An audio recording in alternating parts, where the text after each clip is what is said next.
Maybe live streaming. Okay. Okay. Okay. So it's been happening as I start too soon. Okay, I got the sound off. Awesome. So welcome, guys, to What It Is to Be Human. How's it going? Good. Let me turn my volume up. And are you feeling all the feelings like I'm feeling? I'm feeling all the feelings that a human being can feel. Yeah, we've got a big portal opening tomorrow. It's the spring equinox, and I'm sure I just think of you doing your ceremonies and things. What's going on? Well, I will do something, obviously. Probably something enough private this time again to keep my... I think this time is more about going back to inner power, to internal source.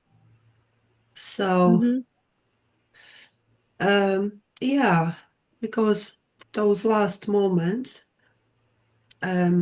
just now before the new moon starts, it's like have been very interesting and discovering areas that came as a surprise.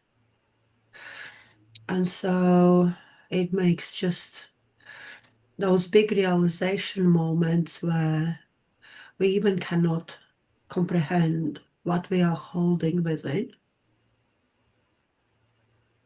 So, yeah, and sometimes it's quite interesting to name them. I don't know if it's always necessary to do it, but when the labels comes, they just come and they are there, and that's good. For like, I would say that's good because you can name and you know what to work on and what it is, like recognition. So yeah, there is the being human in a progress. When big things comes up from absolutely unexpected directions. Yeah. Well, I think I wanted to welcome everybody first. We are What It Is to Be Human. And I've got lovely people here that if you've been watching this series every week, we keep showing back up to talk about what it is to be human. And my name's Jenny. That was Anne. We've got Beck. We got Lori, I see here. If anybody else joins us, great. The link is over in the Facebook group called Freedom Coding now. I've changed the name. So it's like I changed it back. It was Freedom Coding. I changed it to Soulmate Structure, and I was like, no, it's got to go back to Freedom Coding. And I don't know who would like to provide a topic today. Does anybody have a thing that I just mentioned that tomorrow is the spring equinox? So I thought it was interesting. All the things that have been shifting around. We had the new moon energy, and we've got this energy, and then there's the meteorites hitting the planet, and it's lots of energy. And I think it's the end of Mercury retrograde too, right? I think that's over on the 29th. Oh, okay. I'm not actually sure. Okay. I don't know, but it's definitely nearing the end of that for sure. Yeah. And it's been a lot of, well, the new moon in Pisces, I think there's, like Anda was just saying, there was a lot of invitation energy to sit still, to go inward, to be clearing. This has been a big clearing time so that you can harness the momentum that's coming, next week, really, probably. Although I will say I was feeling it this morning, so I'm already feeling like the energy's shifting, Yeah. But does anybody have a certain topic you wanted to bring up? Well, we can bring a topic up, but I don't know if it's really relevant to the spring equinox. That would be really interesting if you could share. How are you processing your grief? Processing grief? Yeah. So there was, for me, there was grieving over what I had been building all those years. This is my 11th year of being in business online. And I knew last year, this time, it was not, I won't say it was in March, but I knew I think by July, I was like, oh, this isn't, it could have been even sooner than that. It was starting to come in about this time last year, like feeling weird. Things were shifting and feeling strange. And then by July, I was like, oh, I need to change it. And I really felt very, it didn't feel like grief because it felt like progress. It felt like going into unity consciousness more, stopping this, really, because the thing is, if we're going to get on the same page and create this collective experience, then we have to share with each other. It can't be everybody growing their own isolated tower in the sky. I mean, we actually, if you take 100% Jennie and I'll just use you, and 100% Anda, and you put us together, you get a whole nother third energy of unity that encompasses both. That's how they do the 1 + 1 = 3. You got 1 and 1, and then the energy we co-create together is its own third energy. So 1 and 1 = 3 versus 1 and 1 = 2. That's been fascinating to me for a few years. And I really felt it kind of come in like, you can't keep just worrying about your growth and executing this I really took it as a close down the high ticket stuff. Although the advantage of high ticket offers and high ticket coaching programs, or even just any learnings or trainings that are high ticket, the advantage is that you get to be in spaces and places where people have done a lot of work. Those will not be places where new people that are fresh, first coming out from the ether, they're not going to be I mean, I can't say nobody, but most people elevate into investing more and more in themselves. They don't start out with a high ticket investment and then work backwards. So it's kind of weird for me. Like I was like, so I don't know if I would have identified it as grief, but it has felt like a loss. So I guess it's grief. Letting go. Letting go of the idea, because I'm very keen now that what it is not to either or it. It's to layer it in and have all of it. So I will be, I already have one program that is my high ticket program. I said it would be the highest ticket program I offered in 2026, which is $3,000 versus the $10,000 program. So, but I can see that there's I want to create a space that is the high ticket probably again, but it's going to come organically. So I have it all. Like I have the affiliate marketing, and I have in my mini offers, and I have in courses and challenges and things, and then having a course, a bigger high ticket course, and and escalate. It doesn't sound like it's different, but it feels like it's different. It's feeling very different for me. So clearing away the way I was, because this is much more serious, much more grounded, much more rooted in a truth that for me is undeniable. And there's only going to be so many people that agree with, that want to go on this ride with me. That's not for everybody at all. I'm not trying to be for everybody at all. And I think that's something else for me to clear away, is that I thought the more accessible you can be for everyone. Well, I am. I do tons of free stuff. This thing is free, right? Like everything on YouTube is free. If I continue with the Substack thing, that's free. So you got YouTube and Substack, whatever I put on any social media is free. And I do a lot of free things. Even on my YouTube channel, there's the capacity code, free training, So I don't feel like I'm leaving anyone out who wants to be in, But I don't need to shut myself down from my own growth and expansion. And that's a new revelation kind of that just landed this week that has me pretty excited. How about you? I really liked what Beck said, letting go. I'm curious to know, as you sit there as a human being, Beck, what do you do to let go? Because one thing is to say, just let it go. And then you sit down, okay, I'm letting go. And you stand up and it fucking is still there. What do you do really as a human to let it go? Oh, it's a process. It's like she said, processing all those different feelings and emotions with it, and like really honoring the decision. But I've had to let go of a lot of things in the past year, and it wasn't easy. And it wasn't pretty. I didn't do a good job at it. I survived. So that's the job I did, is I survived it. I'm in a much better place now. I'm still working on it. I'm still recognizing things that I need to let go. But I think, like Jennie said, it's the knowing that you're doing what you feel is right deep inside. And so it may not look right to everybody else, and everybody else may think that you're crazy, but you're honoring your truth. And so some of those things just don't align with that, and they have to go. And so it's hard. I'm not going to say it's easy, because it is not.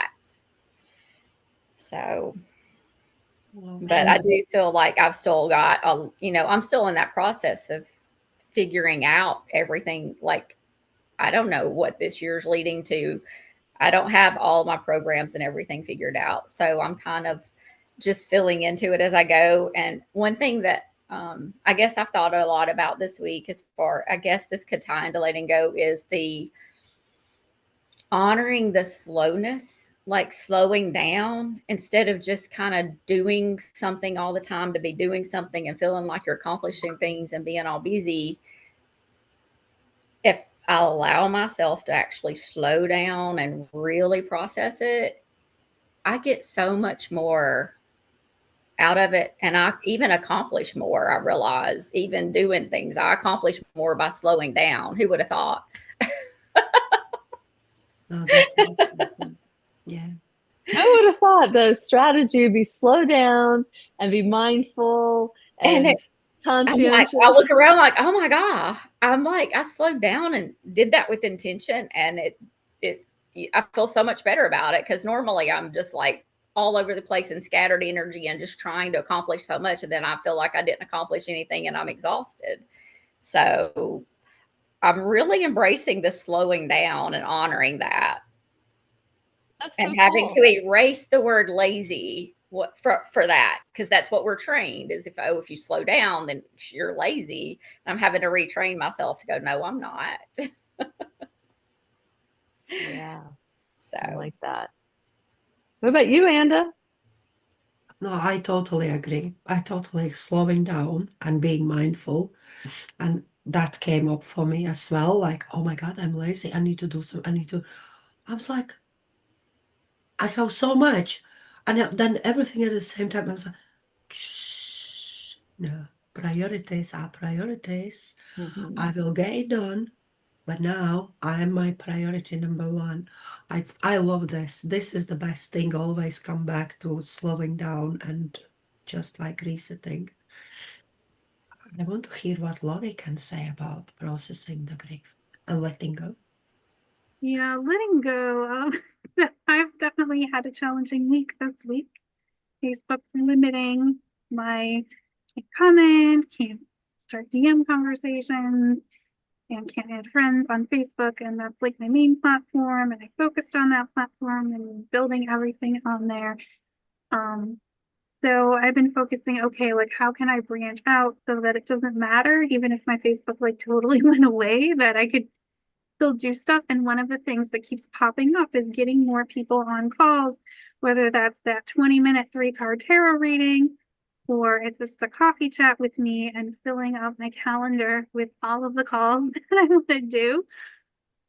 Just because I think I've kind of been afraid of this, and this is kind of why I've avoided like branding myself too strongly, even though like I'm in the networking and the collaborations and the audience growth, and then the the tarot reading, so like the intuitive side of that, because a lot of times people don't want to do that because they're like, oh, I might pick the wrong person, or they've had a bad experience, and then it can kind of be like, it's the listening to yourself on all of those networking things, which I know can sometimes be a challenge for people as well. So I think for me, letting go of maybe being too generic is like one of the things. And also letting go of like the specific platform and like getting more email addresses, being on more different platforms. I've stretched outside my comfort zone like I always do, but it's like, okay, I'm gonna do a little bit more with LinkedIn, and I'm gonna try out like some other platforms and stuff as well, because it's like, okay, I need to really really branch out more. And I think there's been a lot of things I've kind of been putting off because like, like I don't want to rock the boat too much with what I've already have, even though it's not serving me. So like I've noticed that I'm doing that a lot. So like the grief is in kind of letting go of that for me. Yeah. Because especially like what I've been doing like these past few years and everything. In terms of, what that will look like moving forward. So definitely it won't look the same. I know that. But hopefully it will be much better than it was. Because I've learned so much on this journey, like about networking, about groups, about like creating communities and all of that stuff. And I think it's definitely time for me to take it to the next level. I'd love to see Lori wave her freak flag and brand and claim something. I think when I heard you talking, about you building something you've spent so much time with, and then letting that go is really hard because, you put so much time and energy into it. It's kind of like a relationship. How you in a relationship and you're comfortable and it's not working and you need to get out of it, but it's hard to let it go. But it's the best thing. No, it's really hard, especially like if you put like with my ex and we were together like 19 years before he just left. And then it's like, well, what do you do after that? It's like all of those weak ties and shallow relationships were really more important than what you think of as the one big relationship. Like they really are. And that was like a hard pivot for me to make. And so now I think part of it is like the reluctance to create deeper relationships because I put so much energy into that one basket. And like, I don't want to do that again, even though I know it's not the same. But I definitely have kind of seen that as a thing, because like, well, you want to put reciprocal energy, but you don't ever want to be in one of those toxic relationships where somebody's like gatekeeping you and saying who you can and cannot like associate with, which is kind of how I got into networking. It's like, okay, I'm totally done with that. My whole thing is networking outside your circles now. All of those people are repelled. So yeah. Instead of networking in your circles. No, what I mean is all of those like toxic people who say, oh, like don't talk to this person and like all of that stuff. I am like totally done with that. If you tell me not to talk to them, I'm gonna go talk to them. That's good. That's good. What do you think, Anda? It's nice to hear a different, no, similar experiences. It's all about being a human, isn't it? Making the decisions and discovering the things. And I really like Beck says, you make a decision, you stick with it, you stay with it, and every decision you make, right, you make from that space, and that really helps. Yeah, that's one of the things I learned in my intuitive training was the energy of now, like right in the now moment, the very next step. Like, what's my most aligned next step? it's a very different, it's been really hard. I'm surprised how hard it's been for me to do this. Because I normally just tune in and kind of feel the inner guidance throughout my day, but I've always had kind of a schedule, because people need a schedule to know when to depend on me to show up or whatever. Like, can't just say, oh, I'll see you whenever. No, I'll see you 2:00 on Tuesday, right? I love So, Anda's expression, because her expression she's like, exactly what I feel. That's how I feel, Anda. But I mean, so for me, I have not had what I consider like a luxury of just being like, what do I want to do in this moment? That's a very new thought for me. I've been a mom since I was 25, and that's many moons ago. Like, I've never had a life where I'm like, oh, wake up, what do I want to do today? Like, that has not been my experience. Because either I was too young and I had to go to school, or I was, a young adult that was just dropped out of school, went back to school, dropped out of school, and I was bartending. I was living a very just different lifestyle, the vampire lifestyle. And I'm making lots of like just I don't think those are intuitive decisions. I think they were like flying by the seat of your pants decisions. Just, in the moment, being highly reactive to my own moods, and they were pretty low. So now just be like, okay, thinking of my little ball of energy and what do I want to do in this next moment. I can teach it so much easier than I can even do it myself. Like, for me to do it myself, I'm like, okay, I don't know. Don't I have to go pick up someone in an hour? What do I want to do now? What do I have time for? Like, I keep going back to that old schedule mentality. I think, when the somatic system will adjust to the new, those old ones will start fade. Yeah. And they just will become less and less, but you are aware. And so you I are am aware of it. It's just I'm also aware that I'm not doing it right yet. I'm like, I don't feel like I'm failing at it, but I feel like tell me please, what is right and what is wrong in a human right. experience? Okay. I know. Yeah. So it's just like I think it's just as simple how it works for you. There is no one recipe for everyone around the globe, because everyone is different and everyone's experience is different, right? 6 months ago, I had very strict schedule. Very strict schedule. Now my schedule is somewhere there. I'm getting notification that I have client session in half an hour. When I go sleep, I check what time in the morning is the first session, and then I make a decision. Will I set an alarm that I need to get up at 8 o'clock, or I don't need to set an alarm? It's making the decisions every moment. There is still schedule, but it's adjusted how I want it to be. Right. Of course, there is like some kind of that old feeling. Am I doing enough? Am I showing up enough? Maybe I'm lazy. Exactly how Beck says, we've been trained from the beginning. If you rest, you actually might be lazy. There is those old feelings inside.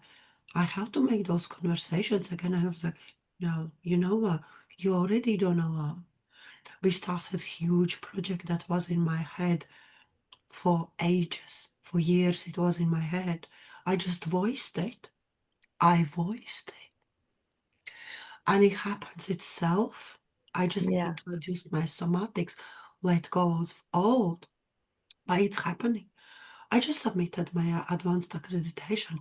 It happens itself. Like, everything just happens itself. We just need to adjust and be aware. So there is no one recipe. Because everyone's experience is totally different. Yeah. When you said, I'm not doing it right yet, that kind of felt like I should be, that oh should. That's how it felt when you said that. It's like, you're right. Yourself. Yes. You're absolutely right. And that's one of my big, like, something that's hung me up a lot of times has been that entitlement. Like, I think something should be a certain way because of my own inner expectations based on shitty programming that I bought into. It's not actually true. And while I know that, I'm still, like I said, I still fall into it. So I know it's reorganizing the patterns is mostly happens on its own. I think when you're just in the moment feeling all the feelings, allowing in all the feelings, allowing it to be messy, allowing it to just be the higher conversation to take precedence, like you said, Andy, like, or like Beck said, like, no, I'm not lazy.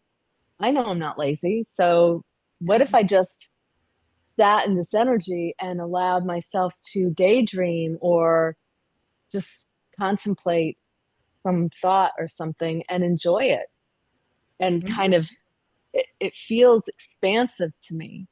So that's not a waste of my energy and my time.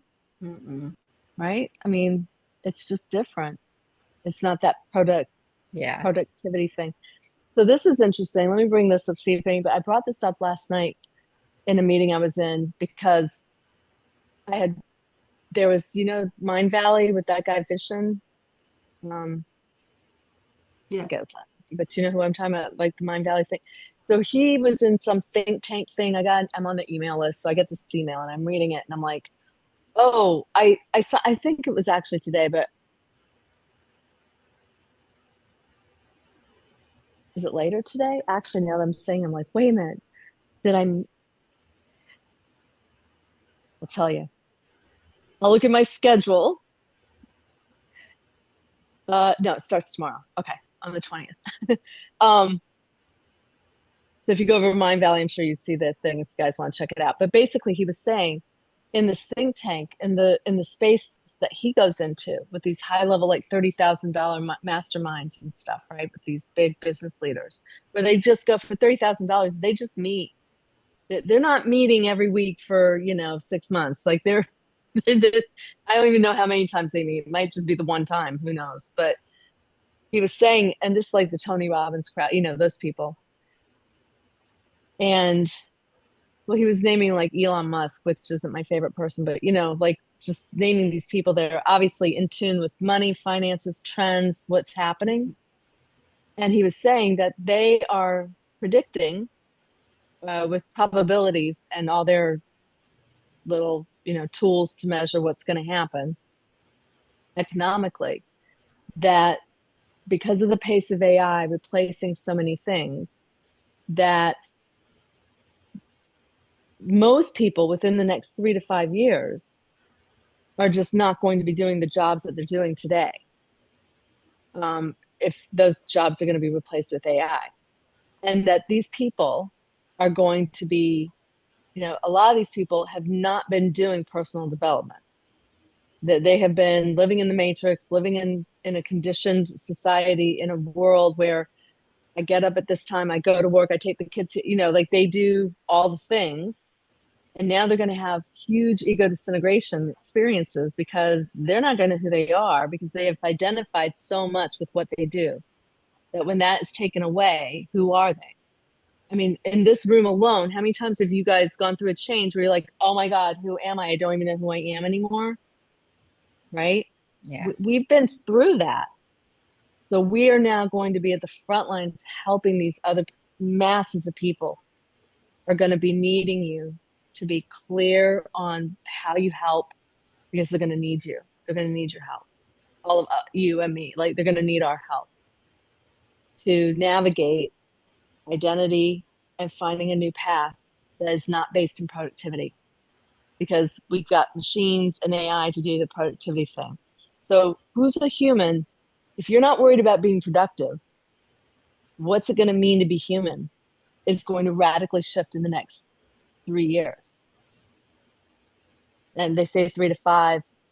They said other people are saying 10. He goes, but it's not 10. It's like 5 or less, like 3 or 5. And I'm like, when I heard that, I go, it's definitely like 3.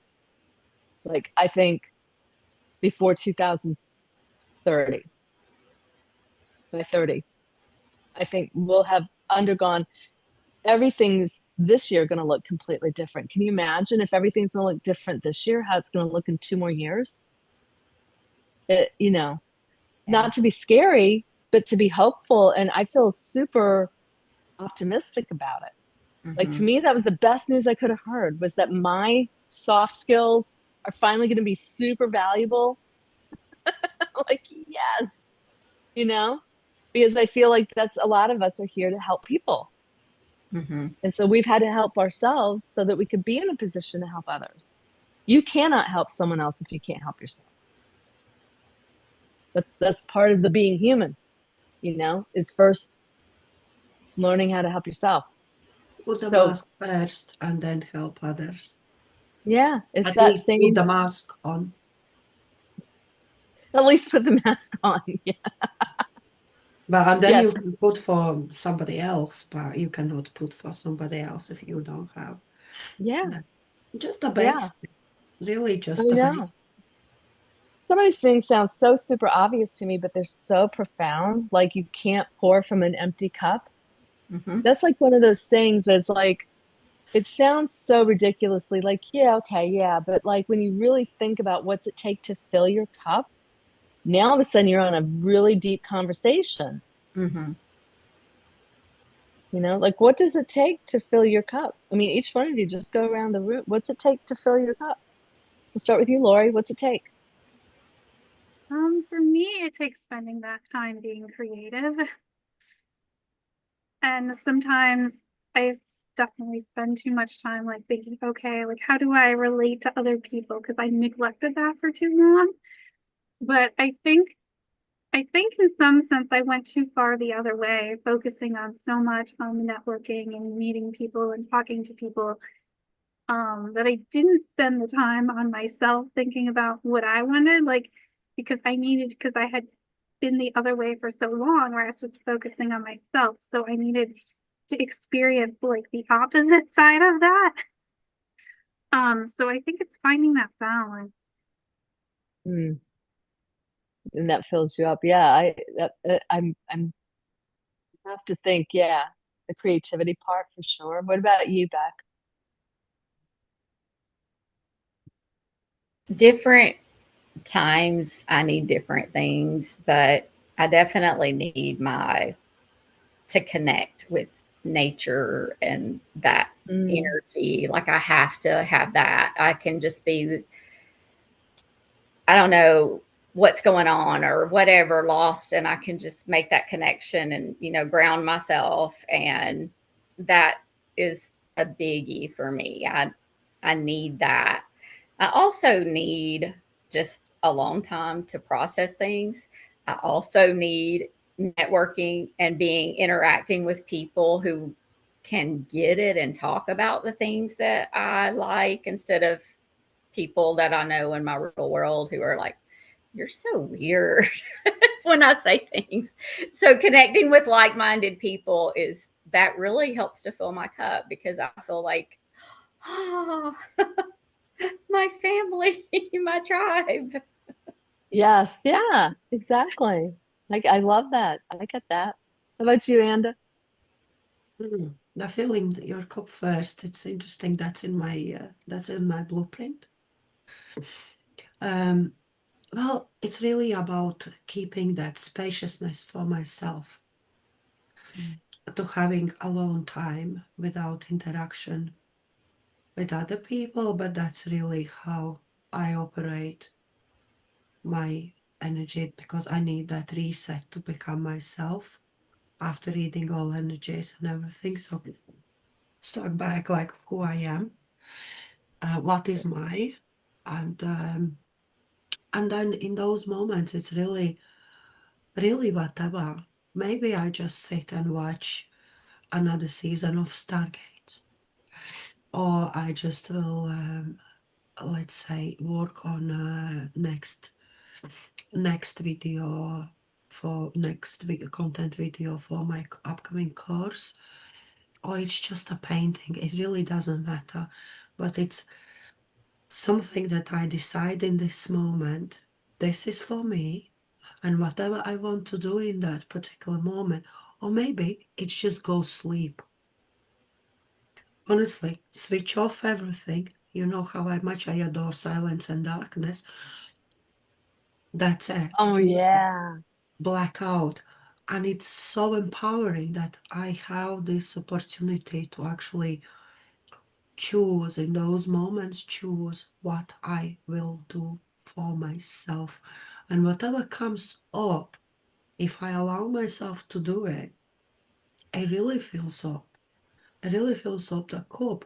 And when it comes to interact with other people, my cup is full. And whatever comes there, I can hold a space or I can just have a normal conversation.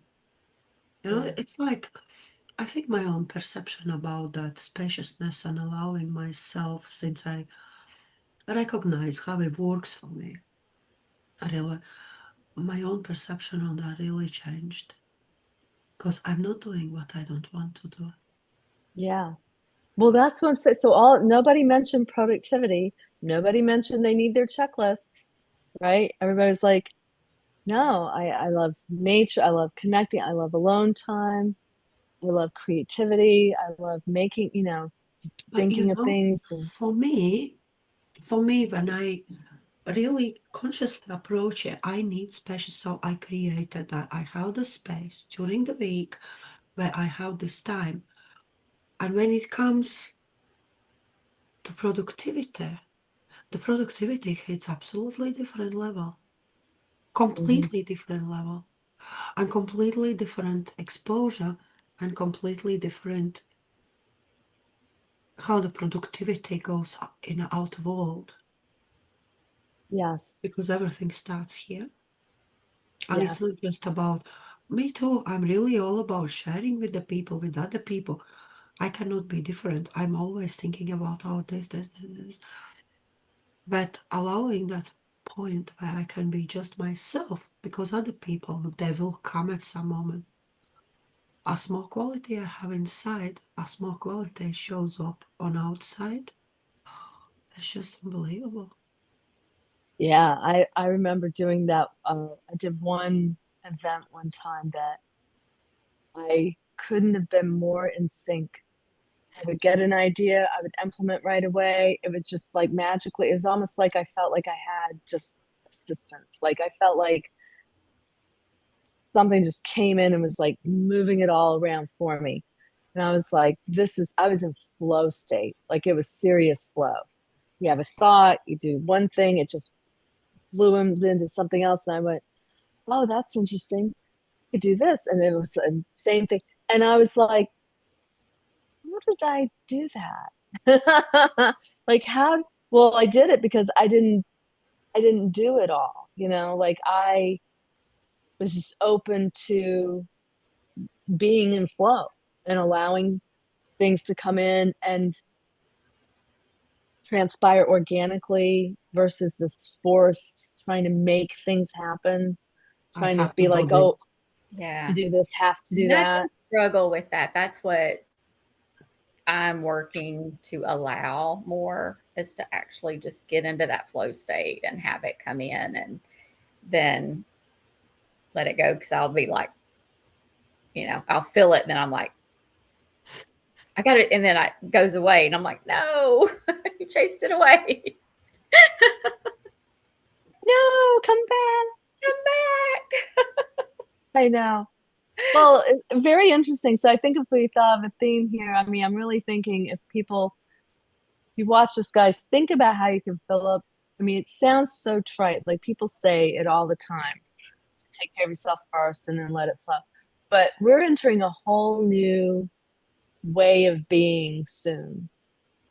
I think a lot of people, I don't know that it'll be everybody, but I think the majority of people are going to start to, because of AI, coming around and taking up some of these, it's not even about low level jobs. I mean, these are some even higher level jobs, mid-level jobs. All the jobs are going to rearrange, shift. Companies are going to be shifting. And so we've already for over a decade been out of the where a company takes care of you for 50 years, where you dedicate your time, that industrial age, like that's been done, that's been gone. But I realize some people still live that life, but I think in the mainstream, no one's expecting pensions anymore. Nobody's expecting retirement.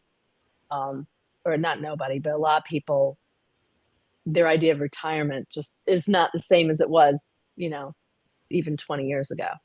So if you're told that they said they predict a universal baseline income, so that everyone's going to get, they estimate between $3,000 and $4,000 a month to live off of, and then you can just live on your universal baseline income and do what you want to do. It's like, and it's going to be like both, like for some people, it's going to seem super liberating and free. And other people are going to be devastated because they're going to be like, who am I? Right. So the whole identity piece comes back into play. So I just think it's going to be exciting for, at least I know us four here do that kind of work, helping people reach their dreams and achieve great things for themselves. And however we help them do that, everybody's different, but helping people, that's going to be the big focus, because no AI can be a person, no matter how much they try or how much people overlay the experience talking to their AI like it's their bestie. I'm like, they're still not a person. It's still not the same. Yeah.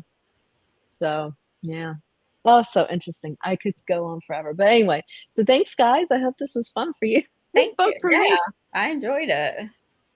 I appreciate it. Yeah. Everybody's input. Isn't it interesting that we're similar but different? I love that. There's enough variety, even just with the four of us. But if you guys catch this and you want to come join the conversation, just join us over in Freedom Coding on Facebook, because that's where the link is to come and just be on the Zoom room with us. And we'll talk to you guys next week. Okay? Bye.